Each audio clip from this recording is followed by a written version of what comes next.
Bonjour, mesdames et messieurs. Bienvenue à une autre émission Bâtisseurs d'avenir.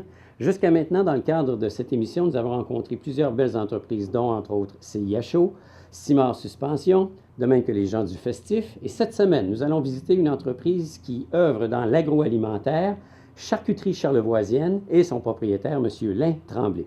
Bonne émission!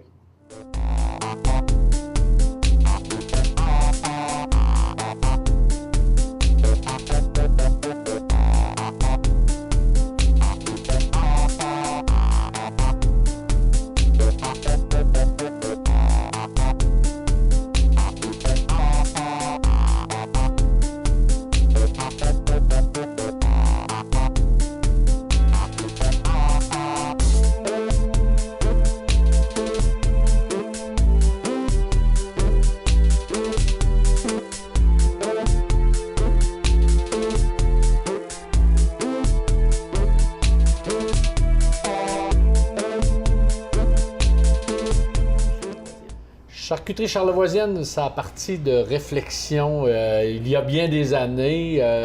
J'étais dans le domaine du détail, donc puis j'avais toujours le souci d'aller plus loin puis de faire les choses différentes. J'ai démarré ma boucherie de détail, puis pour me démarquer, j'ai dit il faut que tout ce que l'on vend dans notre boucherie doit être fabriqué par nous. Donc c'est à partir de ça qu'on a démarré Charcuterie Charlevoisienne. Dans ce temps-là, c'était Boucherie Charcuterie Lin Tremblay. Mais ça a évolué dans le temps. Donc, l'idée de base de partir, de faire nos charcuteries, ça a démarré là. Alors, finalement, on parle des années 2000, début des années 2000? On parle des années 2002 qu'on a commencé. On avait fait une boucherie de détail ici à Saint-Urbain avec un agrandissement pour faire un plan C1. Le plan C1, ça nous donnait la chance de vendre partout dans les magasins dans le Québec. Okay. Donc, puis 2 ou 3 ans après, il y a eu une opportunité d'ouvrir, il y a eu le feu à Baie-Saint-Paul du Provigo. Donc, il y avait comme un trou à combler. Donc, on a tout de suite engagé des démarches pour avoir un local au centre commercial Le Village. Donc, à partir de ça, là, on a démarré le détail. Mais on avait 2 endroits pour fonctionner. Comment on se lance là-dedans? Parce que vous êtes de formation boucher? Je suis de formation boucher. C'est sûr qu'on avait on était assez entrepreneurs de famille. Donc, on a réfléchi. Puis c'est vraiment le goût d'aller plus loin et de se dépasser dans ces dossiers-là parce que c'est pas des dossiers faciles, c'est pas des projets faciles. Donc, lorsqu'on démarre ça, faut avoir accès à des financements,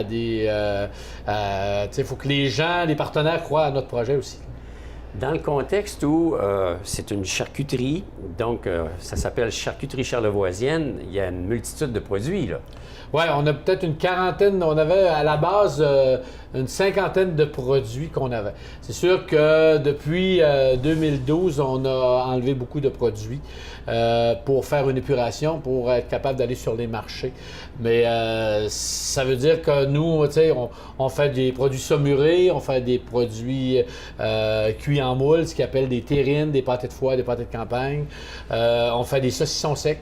Donc, on est allé en Europe, aller chercher des expertises là-dessus pour faire des charcuteries. Vous êtes allé voir ceux qui ont de l'expérience. On est allé voir les meilleurs que nous dans ce domaine-là. Donc, c'est ce qui nous a donné la chance de pouvoir avoir accès à des marchés. Parce que de plus en plus, j'ai vu du bacon tantôt, j'ai vu des jambons, j'ai vu de la saucisse. Il y a plein de choses que j'ai manqué aussi, mais ça donne une grande variété de produits. Oui, ça donne une grande variété. C'est sûr que c'est un avantage, mais l'avantage devient un désavantage lorsque tu que tu t'en vas en production de masse. Okay. Donc, tu as beaucoup de recettes, tu as beaucoup de choses à recommencer. Il va y avoir encore une épuration de produits parce que là, on est en train justement d'augmenter notre production. Donc, Bon, parlant de production, on parle de 2002, ça a été le lancement. Quelle est la période où vous avez connu peut-être ce qu'on appellerait l'ère d'aller la plus probante, la plus importante? C'est sûr que nous, lorsqu'on était au détail, lorsque tu vends au détail, tu as moins de problématiques. Parce que si on parle au niveau des financements, au niveau des sous disponibles, lorsque tu es au détail, tu as toujours des rentrées d'argent. OK. Lorsque tu prends la décision de t'en aller sur les marchés où c'est une manière qui est différente, c'est que tu marches avec des comptes à recevoir et des comptes à payer. Donc, tu viens peut-être un peu plus en problème de liquidité entre les deux parce que le temps que tu supportes les clients qui peuvent aller jusqu'à 1 mois et demi, des fois 2 mois. Donc, ce côté-là... Avant d'atteindre un roulement. Avant d'atteindre un roulement, là, c'est le côté qui est un petit peu plus difficile de ce côté-là. OK. Mais d'après ce que je peux voir aussi, votre distribution, votre production n'est pas consommée exclusivement dans Charlevoix. Là. Je veux dire, vous êtes maintenant rendu partout dans la province. C'est ça, exactement. Nous, en 2012, on a fait un travail en amont qui nous a fait retravailler notre branding. Toute notre image de marque a été retravaillée, donc pour aller sur les grands marchés. Donc, en 2012, on a fait le CIAL, le Salon de l'alimentation, à Montréal. Donc, c'est ce qui nous a donné la chance d'être en contact avec les grands de ce monde, les Sobeys, les Metro, les Loblaws, donc, et ont vu notre image. Donc, ça leur a plu. Donc, Metro, on est avec Metro présentement. Partout, de l'ensemble des magasins Metro. Partout, là, il y a un peu de quelques magasins encore qui restent à faire. C'est nous qui font notre vente. Donc, il faut aller dans les magasins se présenter, mais on est listé dans le bottin Metro. Donc, c'est une belle avantage d'avoir une porte ouverte dans ces magasins-là. Là. Il y a de quoi être fier, là. Oui, c'est sûr que ça, là, tu parlais tantôt en quelle année, on est dans cette année-là, OK. Qui fait qu'on est en train de prendre notre envol et d'augmenter nos volumes, d'augmenter nos ventes avec l'acquisition de dossiers, d'autres contrats là, qu'on est en train de faire. Donc l'avenir s'annonce prometteur. Sincèrement, depuis les 3 dernières années, c'est la plus belle année. Là, vous voyez le fruit de vos efforts. On voit le fruit de notre travail. Lorsqu'on parlait tout à l'heure de quand on part en affaires, c'est de regarder l'objectif et de non pas regarder entre les deux parce que la manière de s'y rendre, des fois, est assez ardue et difficile. Donc, on est en train de voir l'objectif. Vous avez une caractéristique assez spéciale ou particulière propre à votre entreprise. Vous êtes le fondateur, mais maintenant, ça devient presque une entreprise familiale. Oui, c'est sûr que, tu sais, on est fiers de ça, tu sais, que nos enfants, c'est sûr que ça l'a motivé notre démarche en 2012 d'adapter l'entreprise à la relève qui s'en venait. C'était pas évident de faire rentrer la relève avec le modèle d'entreprise qu'on avait. Okay. Donc, c'est ça qui nous a motivé à amener l'entreprise à un jeune qui sortait en gestion des affaires à l'université, qui a fait son bac. Lui, il a vu une entreprise, un modèle d'entreprise. C'était pas nécessairement le modèle d'entreprise de Lin Tremblay, qui était un boucher, un charcutier. Lui, c'est pas ça. C'est devenir un peu plus industriel et moins artisanal.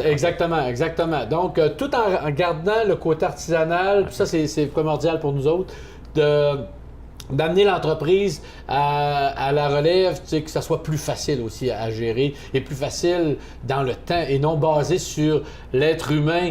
Là, tu sais, l'entreprise, moi, demain matin, qu'est-ce que je veux, c'est que si je suis pas là, que l'entreprise marche. Est-ce que ça amène des conflits? Parce que la vision du plus jeune, de par ses études, fait que, bon, ben écoute, papa, ça se passait comme ça dans le temps, mais aujourd'hui, c'est plus ça. Non, c'est sûr que je connais pas d'entreprise où il y a les pères-fils ou les mères-filles qui n'ont pas de différents. Donc, mais ça fait partie d'une croissance. Ça fait partie du développement de l'entreprise, d'amener les jeunes et de leur faire connaître aussi c'est quoi la vision aussi de l'entreprise, Ouais. puis vers quoi eux, ils veulent s'en aller aussi. Puis ça a fait partie de ça au niveau de la Alors là, il démarche. a le fils, puis il y a bientôt une fille qui va Oui, venir s'intégrer aussi. Fabrice, c'est mon fils. Gabrielle est en gestion de commerce. Bientôt, elle est commencée à temps partiel présentement. Puis l'année prochaine, là, au niveau de vente, elle a beaucoup de facilité au niveau de la vente. Ah.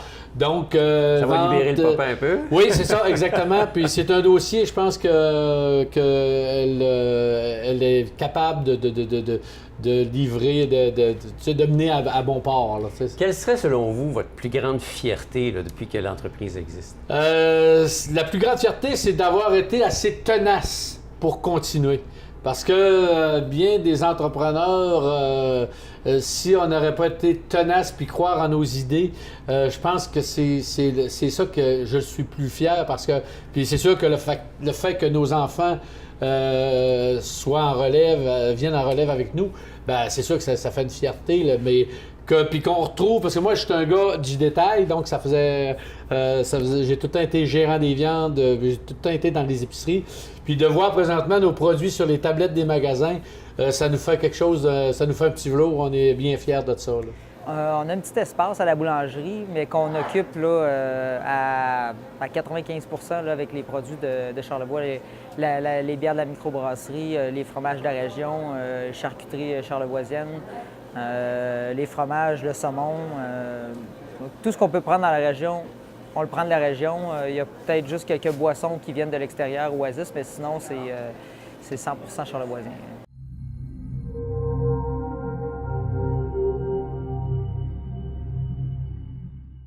Dans votre évolution, est-ce que vous avez eu, vous, de l'aide par différents organismes de la région qui sont venus, je ne sais pas moi, vous donner un coup de main sur le point de vue humain en tant qu'employé ou financier ou autre?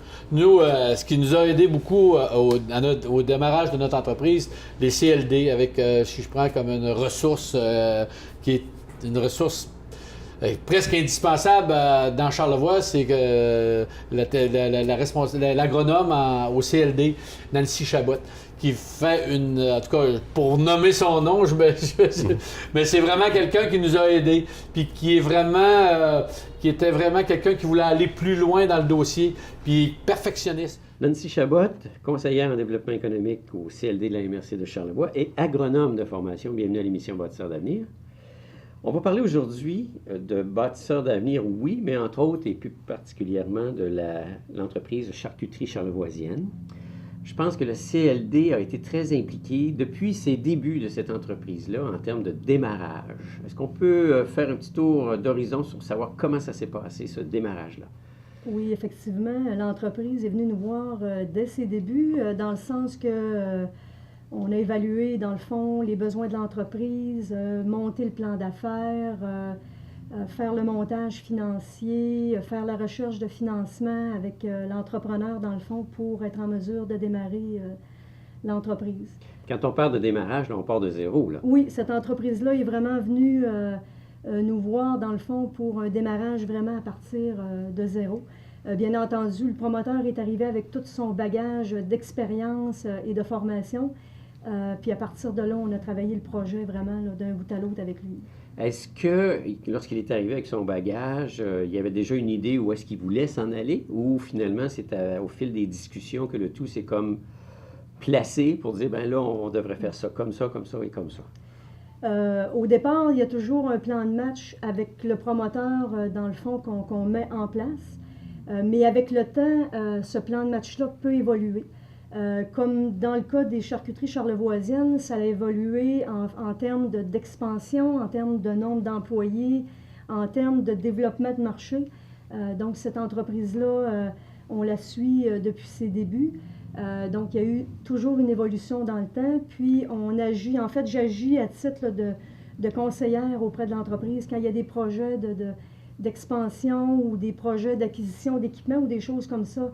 L'un vient toujours me voir, dans le fond, pour qu'on évalue ensemble les besoins de l'entreprise, les besoins en financement, les besoins aussi en termes de ressources, parce qu'il y a été un moment donné dans le temps où l'entreprise avait besoin d'une consultante ou consultant spécialisé en alimentation pour refaire l'image de marque de l'entreprise, revoir les emballages, revoir la mise en marché, tout ça. Donc, on peut aussi aller chercher les ressources externes pour, dans le fond, amener le plus possible toute la meilleure information pour l'évolution de l'entreprise. Vous êtes une sorte de catalyseur là-dedans, là, Oui, où, exactement, selon les oui. besoins, vous Oui. avez des ressources vers qui vous retournez. Oui, exactement. Ah, c'est super.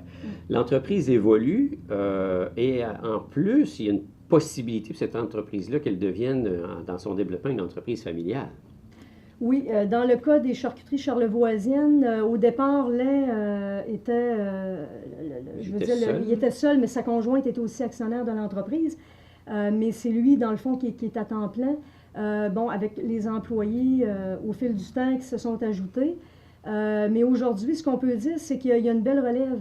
Dans le fond, ses 2 enfants sont en train de s'intégrer. Son garçon, déjà, est intégré dans l'entreprise et sa fille, en finissant ses études, elle aussi va s'intégrer à l'entreprise. Donc, ce qui est intéressant, c'est que l'entreprise a toujours bien évolué dans le temps. Et puis, on peut penser maintenant à une pérennité avec une relève familiale. Donc, je trouve ça le fun aussi, là. Parce qu'en plus, c'est une niche. En fait, l'entreprise travaille dans une niche assez spécialisée, l'agroalimentaire. Oui. C'est pas évident, mais par contre, la région de Charlevoix est quand même bien desservie dans l'agroalimentaire. Oui, c'est sûr qu'au fil, je dirais, depuis les 20 dernières années, la région là, se tire très bien d'affaires avec une panoplie d'entreprises. C'est très diversifié. Il n'y a pas beaucoup d'entreprises par secteur, par type de production, mais les productions sont très diversifiées. Ce qui fait qu'il y a quand même des maillages qui peuvent se faire à travers ces entreprises-là. Puis à travers je dirais des réseaux de mise en marché via, par exemple, la route des saveurs qui a été mise en place en 1996. Déjà pratiquement 20 ans. Déjà pratiquement 20 ans. Donc, ces entreprises-là se côtoient via des véhicules comme ceux-là, dans le fond, pour s'entraider au niveau de leur mise en marché, au niveau promotionnel aussi. Parce que c'est varié là, dans l'agroalimentaire. On pense à des fromages, on pense à la charcuterie, bien sûr, on pense à quoi? Il y a des productions de chèvres laitières bovines, chèvres laitières, chèvres de boucherie, les alcools de fruits avec les penneaux à l'île aux coudes, le vin de tomate de M. Mich. Donc, c'est vraiment très, très diversifié. Les émeus. Les émeus. Les volières. Les volières de Saint-Paul, les champignons du côté de la Malbaie. En fait, la route des saveurs couvre tout le territoire des 2 MRC. D'accord. Ça vaut la peine. Donc, ça permet d'aller travailler puis de faire des maillages entre ces entreprises-là pour la mise en marché, puis vraiment le côté promotionnel des produits aussi. Est-ce qu'on peut dire que ça attire un type de touriste qui recherche spécifiquement ce genre de produits-là? Oui, je dirais qu'avec le temps, si je me réfère aux premières années où la route des saveurs s'est mise en place, la région avait comme produit d'appel les baleines à ce moment-là au niveau touristique. Et puis maintenant, je dirais que c'est l'agroalimentaire qui est devenu le produit d'appel pour la région. Oui, le fer de lance. Donc, il y a eu quand même une belle évolution. Quand on pense juste aux outils promotionnels que la région a mis en place, puis que dans le fond, le CLD, on a supporté, puis on a aidé, puis on est arrivé avec des idées aussi pour mieux promouvoir la région. Quand on pense aussi à la certification des produits de Charlevoix, avec la certifié terroir Charlevoix. C'est une fierté, ça, là. C'est rendu une fierté. Il y a eu le lancement des premiers produits certifiés dernièrement à la Fête des saveurs. Donc, c'est devenu un secteur important pour la promotion de la région. Alors, il y a l'agroalimentaire, c'est directement relié à l'agro-touristique. Oui, pour une partie. Pour une partie. Pour une partie, oui. Parce que ce n'est pas toutes les entreprises non plus qui sont intéressées à recevoir ou qui sont installées pour recevoir les tourismes à la ferme. Donc, ça touche une partie des entreprises. L'autre partie font leur mise en marché dans la région, bien sûr, puis région de Québec, région de Montréal également. Là, donc, alors, on a 2 pôles d'attraction majeurs touristiquement parlant. On pense à la montagne, le massif, on pense au casino, mais il y a autre chose autour. Oui, exactement. Il y a autre chose, puis ça vient bonifier l'offre touristique. Oui. Ce qui veut dire que tout ça fait en sorte que le touriste, s'il vient dans la région, a de quoi passer beaucoup plus de temps que juste dire « je viens et je repars ».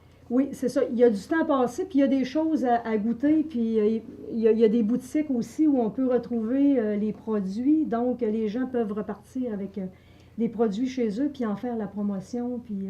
En parler, oui, se en faire parler, des puis ambassadeurs. oui, exactement, faire des ambassadeurs. Comment se situe Charlevoix, justement, dans le domaine agroalimentaire et agro-touristique, comparé peut-être à d'autres régions dans la province? Je dirais qu'on est bien positionné. On est une des régions, je dirais, les plus avantagées, puis les plus... on est comme, je dirais, même jalousé un peu par d'autres régions, OK. là, dans le fond, avec tout ce qui a été développé ici Parce que au niveau de l'appellation, l'agroalimentaire. là, juste ça, la Oui, fameuse avec appellation. l'appellation, le circuit de la route des saveurs aussi, là. Je n'ai pas fait le tour des autres régions, là, mais pratiquement depuis 20 ans que ce réseau agro-touristique-là existe. L'outil promotionnel qu'on a développé aussi, qui est devenu un magazine. Au départ, c'était un petit dépliant vraiment tout simple avec une dizaine d'entreprises qu'on retrouvait, quelques producteurs, transformateurs, puis quelques auberges et restaurants. Et maintenant, c'est vraiment rendu un réseau important avec cette année, on va être autour de 35 entreprises membres. Puis la revue, c'est rendu un magazine, c'est plus juste un petit dépliant. On a des recettes à l'intérieur. Il y a la table agro-touristique est rendue avec un Facebook pour promouvoir la région.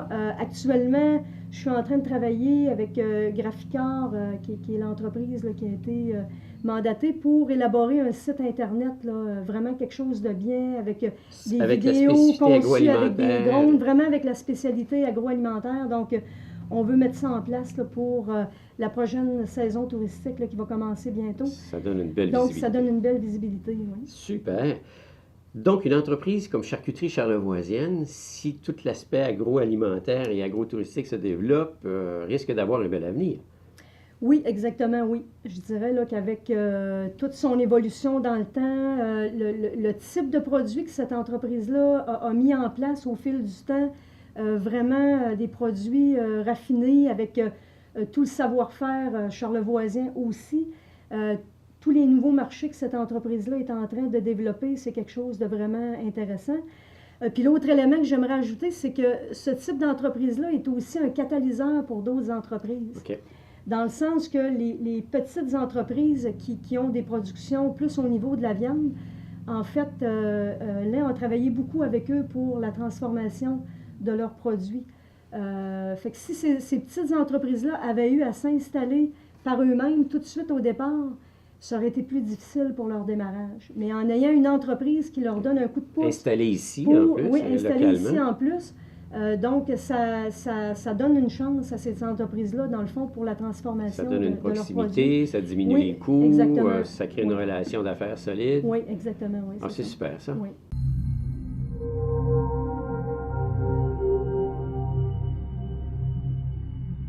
Vous savez que dans l'émeu, il y a des produits corporels à faire avec le gras de l'émeu et il y a la viande d'émeu. Et quand le début de la viande, il n'y avait aucune expertise dans Charlevoix. Moi, j'ai dû aller chercher l'expertise à Montréal d'abord pour apprendre comment dépecer l'animal, comment le transformer, quelles sont les parties les plus tendres, les moins tendres, qu'est-ce qui est à valoriser dans un émeu. Par la suite, nous avons rapatrié l'expertise Québec, puis Charlevoix. Quand l'Ain a démarré il y a plusieurs années, on a fait affaire à un partenariat. Moi, je cherchais quelqu'un pour dépecer ma viande. Et donc, c'est à partir de ce temps-là qu'on a commencé à faire affaire ensemble. Dites-moi, qu'est-ce qui caractérise votre entreprise par rapport à ce qu'il peut y avoir comme compétition dans la province, dans votre domaine? C'est notre flexibilité. On parlait d'un dossier tantôt d'un client extérieur, ce qui a fait qu'on est capable d'aller chercher des clients de masse, c'est qu'on va s'adapter à leurs produits et à leurs demandes.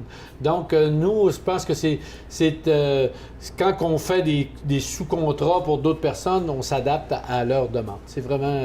Puis, ce qui caractérise aussi notre entreprise et nos produits, c'est qu'on travaille avec des produits maigres et faibles en eau et faibles en agents de conservation.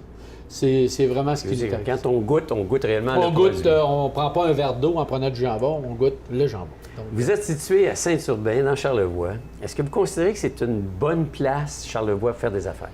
regarde, moi, il n'y avait pas de contraintes. C'est sûr que nous, ça fait 20 ans qu'on est ici. C'est sûr que on veut rester dans Charlevoix. Ça, c'est sûr que ça n'avait pas de prix. Là, moi, partir une entreprise, Charcuterie Charlevoisienne, qui est à Québec, ça ne fit pas bien dans le décor. Donc, c'était très important qu'on demeure ici dans Charlevoix.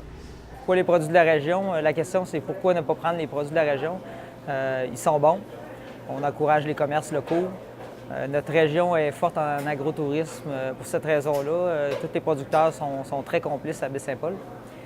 Moi, je suis fier distributeur des produits de la charcuterie charlevoisienne. On vend chez nous les saucissons, on vend la rosette. Donc, on met en valeur ces produits-là comme beaucoup d'autres produits de la région. On transforme aussi beaucoup les produits de lin. On va utiliser le talon de porc dans nos fèves au lard maison. On va utiliser le pepperoni dans nos pizzas cuites au four à bois. On va utiliser son jambon forêt noire dans beaucoup de nos sandwichs. On fait sandwicherie l'été, l'hiver aussi. Puis on a épicerie fine, boulangerie et c'est certain qu'on a le volet restauration aussi. C'est pourquoi qu'on va transformer beaucoup de produits, dont les produits de charcuterie charlevoisienne. C'est plus une transformation à partir des les viandes d'émeu, c'est sûr que le dépeçage primaire, c'est-à-dire en médaillon, en rillettes, en médaillon, rôti et autres, en haché, toute la viande carpaccio, toute cette viande-là, à la base, oui, c'est fait. Par la suite, avec ça, avec lin ou charcuterie Charlevoix, on va faire des pâtés de viande d'émeu de Charlevoix, on va faire nos saucisses d'émeu, 100% viande. Donc, on travaille vraiment, c'est dans cet esprit-là qu'on travaille ensemble. Dans Charlevoix, on est vraiment choyé d'avoir autant de bons producteurs, autant laitiers, producteurs de charcuterie, producteurs des fermes. Je ne me verrais pas vivre dans une autre région. Là. Au niveau épicurien, au niveau de la nourriture, là, c'est certain que c'est ici que ça se passe. Vous avez la fibre entrepreneuriale. Je pense que là, la famille est en train de s'installer et ça va être une relève.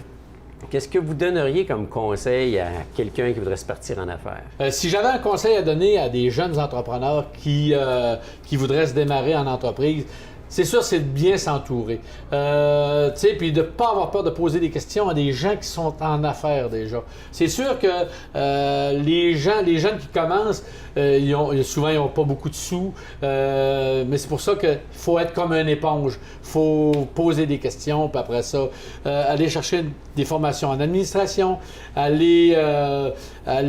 Puis une chose, c'est de ne pas surestimer votre produit. OK.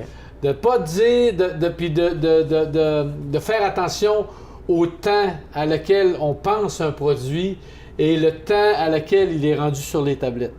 Beaucoup de jeunes entrepreneurs font l'erreur de penser que ça va être assez rapide, mais il faut vraiment que ce soit... Il y a des étapes normales à Il y a suivre. des étapes normales, puis de prévoir plus de temps que moins de temps. Le fait que vous soyez ici dans Charlevoix, est-ce qu'il y a d'autres entreprises qui bénéficient de vos services en termes de retombées? Là? Nous, on est encore une entreprise de service. Même si on envoie nos produits à l'extérieur, on a des gens comme la ferme L'Oiseau Bleu qui a une certification de produits du terroir ici. C'est toutes nous qui font leur découpe et qui préparent leur viande pour les marchés. On a le Centre de l'émeu de Charlevoix qui est une entreprise ici de Saint-Urbain. C'est toutes nous qui font leur découpe depuis le début. Tous leurs produits, ou presque tous, peut-être quelques produits qu'on ne fait pas. La maison d'affinage avec Tommy et Maurice, on fait leur découpe d'agneau, on fait des produits pour qu'ils vendent soit dans des restaurants, puis on fait quelques sous-contrats aussi comme ça Puis avant, on en faisait plus que ça, mais c'est parce qu'à un moment donné... maintenant, c'est de choisir un peu son champ de bataille. C'est ça, exactement. D'abord, Charlevoix, on a vraiment une expertise, puis on est reconnu pour des produits de niche. Donc, c'est sûr, et des produits qui sont souvent de qualité. Donc, c'est pour ça que si on se retrouve ensemble et on fait différents produits de qualité, bien, c'est tout ce partenariat-là qui fait qu'on développe. Puis, on a beau dire, ça donne de l'économie, ça donne... Moi, si je regarde juste, je vais embaucher des gens ici, tant pour la ferme, pour l'agrotourisme durant la saison estivale. Donc, eux, c'est pareil. Donc, c'est vraiment dans ce travail-là de regrouper nos expertises pour travailler ensemble et créer de l'emploi. Donc, on redonne au milieu local une économie. Et puis, l'argent qu'on amène, souvent, c'est de l'argent neuf. C'est de l'extérieur. C'est ça, là. C'est un argent qu'ils vont donner, qui vont permettre de réinvestir dans le milieu et qui vont ajouter de nouvel argent dans le milieu. Dans un avenir rapproché, ça serait quoi votre plus grand défi là, à surmonter? Notre plus grand défi, c'est de gérer une croissance avec l'espace qu'on a présentement. Et la problématique de toujours être en manque d'espace. Donc, il faut travailler, puis il faut regarder comment est-ce qu'on va gérer ça lorsqu'on a une croissance presque de 100% dans notre bâtisse. Ben, faut gérer. C'est un beau problème. C'est un beau problème. Mais en même temps, la croissance est là, il ne faudra pas que la production arrête ou quoi que ce soit. C'est ça, exactement. Puis il faut être capable de travailler fonctionnel aussi parce qu'on a des normes ici. Puis plus tu deviens serré, ben là, il ne faut pas que tu délaisses les normes à laquelle on est inscrit. Est-ce que c'est contraignant beaucoup les normes? Ou... les normes, c'est un mode de travail. Il faut être ça devient une habitude. Une habitude, être constamment. Ça demande beaucoup de rigueur. C'est toujours la même chose. Mais il faut toujours adapter ces choses-là à chaque gamme de produits. Donc, il y a un mot, c'est rigueur. C'est un mot. Monsieur Alain Tremblay, merci beaucoup de nous avoir accueillis dans votre entreprise. C'est officiel maintenant, quand je vais voir votre étiquette avec vos produits, je vais savoir davantage ce que ça peut représenter pour les gens de Charlevoix.